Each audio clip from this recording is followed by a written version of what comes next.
1 Samuel 8, versículos de 1 a 22. Quando envelheceu, Samuel nomeou seus filhos como líderes de Israel. Seu filho mais velho chamava-se Joel, o segundo, Abias. Eles eram líderes em Berseba, mas os filhos dele não andaram em seus caminhos. Bom, então para você anotar aí no seu caderno, Joel significa Jeová é Deus e Abias significa Jeová é Pai. Eles se tornaram gananciosos, aceitaram suborno e perverteram a justiça. Por isso, todas as autoridades de Israel reuniram-se e foram falar com Samuel, em Ramá. Frequentemente os filhos dos mais santos são incrédulos e os incrédulos filhos santos. Infelizmente a Bíblia já diz que o povo das trevas é mais prudente do que o da luz. Claro que isso não é uma regra, não é algo que sempre acontece, mas infelizmente a gente vê que isso acontece muito ao longo da Bíblia e também nos dias de hoje, né? Mas então por isso que a gente tem que vigiar o que falar na frente dos nossos filhos e principalmente vigiar o que a nossa boca fala a respeito deles. É importante, por mais difícil que seja, nós estarmos sempre os abençoando, sempre declarando sobre eles bênçãos. Às vezes o maior erro está em nós, pais, né, que decretamos palavras de maldição aos nossos filhos. E isso é algo tão real que infelizmente isso acontece no meio das melhores famílias, as famílias mais santas, os maiores homens de Deus que você pode ver. Aqui Samuel, um grande homem de Deus, mas os seus filhos não seguiram o seu caminho. Disseram-lhe: Tu já estás idoso, e teus filhos não andam em teus caminhos. Escolhe agora um rei para que nos lidere, à semelhança das outras nações.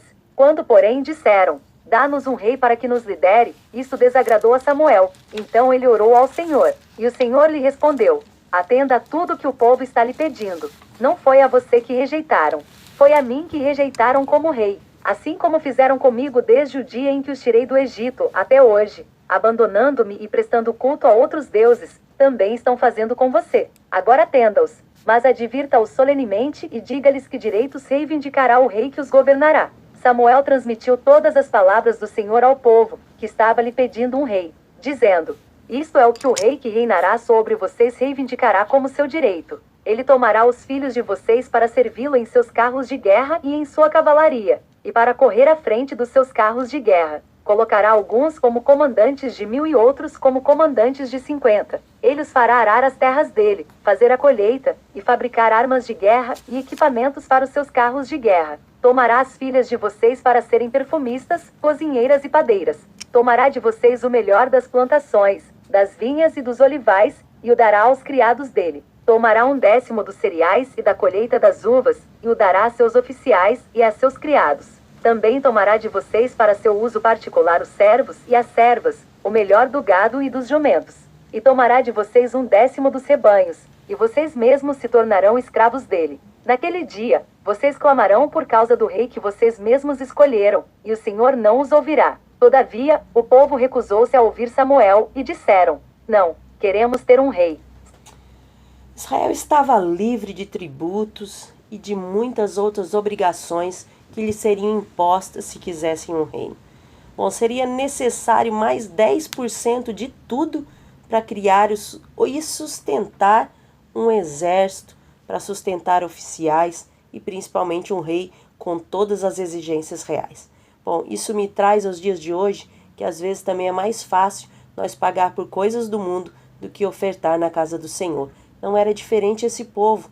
Eles preferiram pagar tantas coisas, pagar impostos, tributos, ter que pagar pela boa vida do rei, ter que pagar por exércitos, oficiais, soldados, enfim, tantas coisas que eles estavam livres disso, porque eles tinham a proteção do Senhor, mas eles queriam isso, né? Eles preferiram, mesmo assim eles disseram: não, nós queremos ter um rei.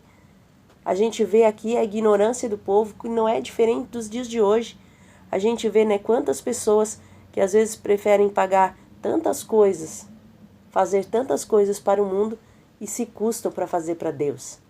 Né? Nós viemos aí de uma fase em que às vezes as pessoas perguntam, né, sobre a última eleição que tivemos, eu não vou aqui citar nomes, mas entre direita e esquerda, né, como sempre há, E algumas pessoas, pastora, tu não vai lá na passeata, não te vi na passeata, não te vi na carreata, não te vi em tal lugar, não te vi protestando. Não, a coisa que eu mais poderia fazer, eu fiz, que era orar e deixar na mão de Deus. Porque se Deus não fizer, irmãos, não vai ser uma passeata, não vai ser uma carreata que vai resolver. Agora, se todas as pessoas que eram contra o atual governo tivessem dobrado o joelho, como nós propusemos aqui, nós fomos orar no monte. Você sabe quantas pessoas que tinham? 3 pessoas contando comigo. Mas muitas pessoas estavam em carreatas, em passeatas e protestos, que não levou a nada.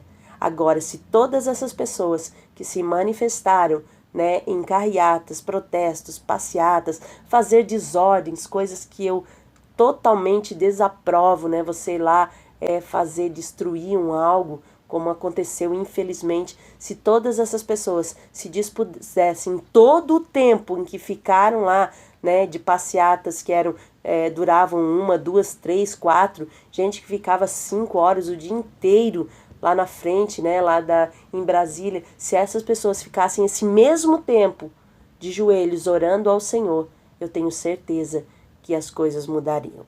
Mas, infelizmente, da mesma forma que o povo de Israel se propuseram ali a então estar pagando tributos a um homem e deixaram de confiar em Deus, infelizmente, muitos cristãos nos dias de hoje fazem o mesmo.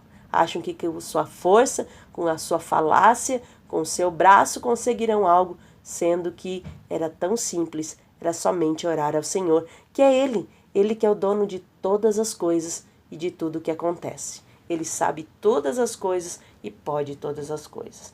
Então, toda a advertência de Samuel não teve a mesma impressão para os israelitas, né?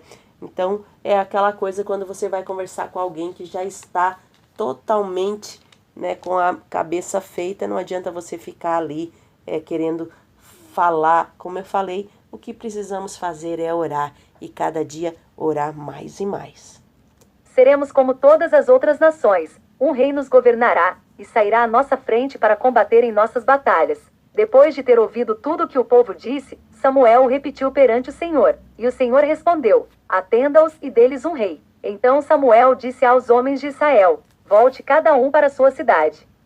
Queremos encerrar este capítulo desejando que Deus abençoe a sua casa, a sua vida, sua família, a sua saúde, o seu ministério, em nome de Jesus. Fim do capítulo.